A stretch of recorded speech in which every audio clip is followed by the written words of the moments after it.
Pay attention to that scene, closer to the end of the film, where the elderly physicist, already in a wheelchair, can no longer approach the board to write equations.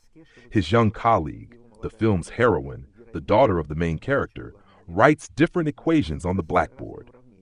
These are correct equations. You can tell that Kip Thorne knew exactly what to write on that board. Either he or his students did.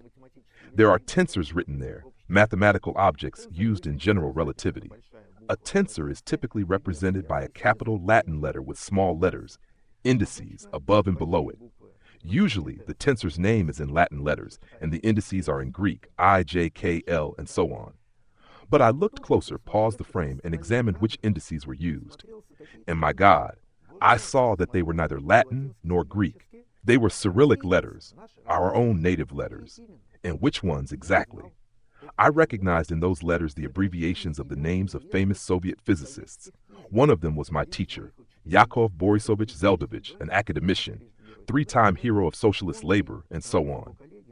He and his colleagues worked on the atomic project, so they were kind of classified physicists. No one called them by their last names. It was customary in their circles, and among us, their students, to refer to them only by their first name and patronymic initials, Yakov Borisovich. We always said Ya-B, or for example, Andrei Dmitrievich Sakharov, A.D. So we would say Ya-B arrived, A.D. left. That's how we referred to them.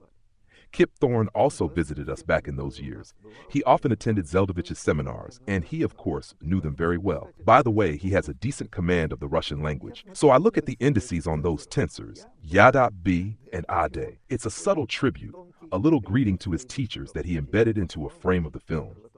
Very few people probably noticed or paid attention to it, but Kip Thorne still gave credit to his mentors from the 1970s, and you can spot that little greeting if you look closely.